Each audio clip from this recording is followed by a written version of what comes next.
अस्सलाम वालेकुम। मैं हूं डॉक्टर हाफिज मोहम्मद उस्मान राना और मैं आपसे मुखातिब हूं बर्मिंघम से। आज हम बात करेंगे पाकिस्तान की अहम खबरों पर जो हालिया हफ्ते में पेश आई। सबसे पहले हम बात करते हैं अच्छी खबर पर। स्टेट बैंक ऑफ पाकिस्तान ने एक रिपोर्ट शाया की जिसके मुताबिक 38.3 अरब डॉलर तक हमारे वर्कर्स रेमिटेंसेस पहुंच गए हैं, जो पिछले माली साल 2024 से 26.6% ज्यादा है। और ये इजाफा पाकिस्तान की मईशत के लिए एक बहुत ही मुस्बत इशारा है। और इससे पता चलता है कि पाकिस्तान से बाहर जो ओवरसीज पाकिस्तानी हैं वो पाकिस्तान से कितनी मोहब्बत करते हैं और पाकिस्तान के ऊपर कितना एतमाद करते हैं।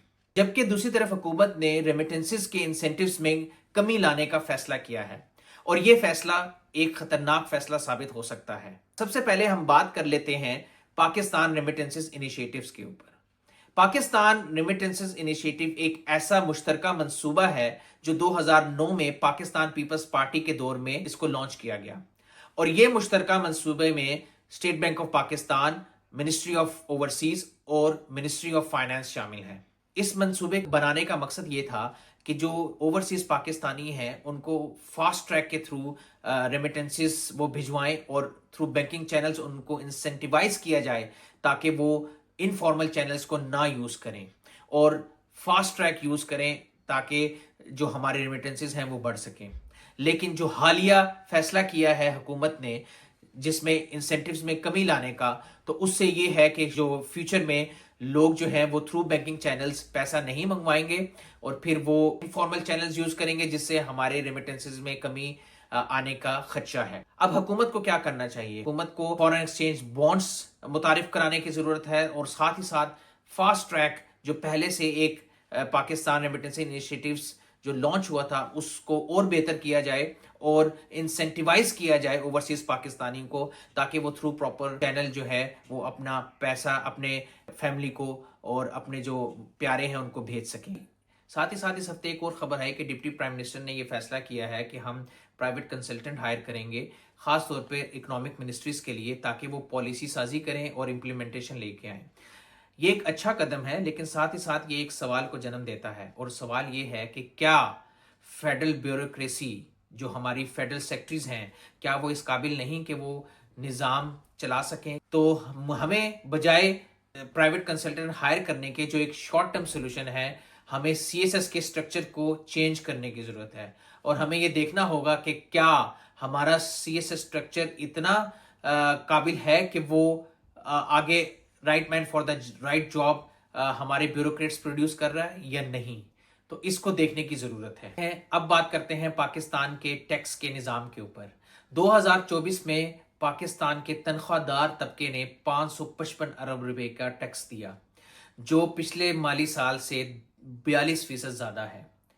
और अभी भी आपके अनडॉक्यूमेंटेड जो सेक्टर है वो टैक्स नेट में नहीं आ रहा और आप फॉर्मल सेक्टर के ऊपर जो एक तनख्वाहदार तबका है उसी के ऊपर और टैक्स लगाई जा रहे हैं। और जब तक हुकूमत नादरा डाटा, डिजिटल फुटप्रिंट और यूटिलिटी बिल्स के थ्रू टारगेटेड ऑडिट नहीं करेगी तब तक आपके जो टैक्स रेवेन्यू है उसमें इजाफा नहीं हो सकता। हुकूमत को तनख्वाहदार तबके के लिए प्रोग्रेसिव टैक्स स्ट्रक्चर लाने की जरूरत है ताकि उनके ऊपर कम से कम बोझ डाला जा सके। अब हम आखिरी मौजू की तरफ जाते हैं और उसका नाम है पाकिस्तान में बढ़ती हुई आबादी।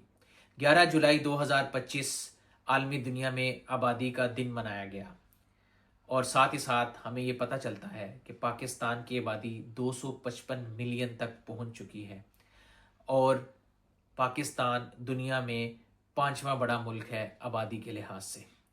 अब हम जितनी मर्जी बजटिंग कर लें, जितनी मर्जी इकोनॉमिक रिफॉर्म्स, इंस्टीट्यूशनल रिफॉर्म्स ले आएँ, जब तक हम अपनी आबादी के ऊपर कंट्रोल नहीं करेंगे हम अपनी इकोनॉमी को आगे नहीं लेके जा सकते। अब आप देखें पाकिस्तान में 11,000 हामला ख्वातीन हर साल वफात पाती हैं और उसकी वजह ये है कि पाकिस्तान में जो एक मेडिकल केयर जो एक हामला खातून को मिलनी चाहिए वो नहीं मिल सकती। और उसकी वजह ये है कि हमारा जो हेल्थ केयर सिस्टम है वो इतना कमज़ोर है कि वो उस माँ को पूरी तरह सपोर्ट प्रोवाइड नहीं कर सकता।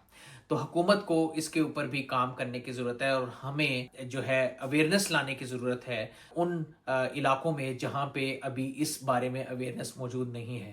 تو جب تک ہم اپنی آبادی کو کنٹرول نہیں کریں گے تب تک ہم اپنے ملک کو اور اپنی معیشت کو آگے نہیں لے کے جا سکتے۔ آج کے لیے اتنا ہی، اگلے ہفتے پھر ملاقات ہوگی۔ اللہ حافظ۔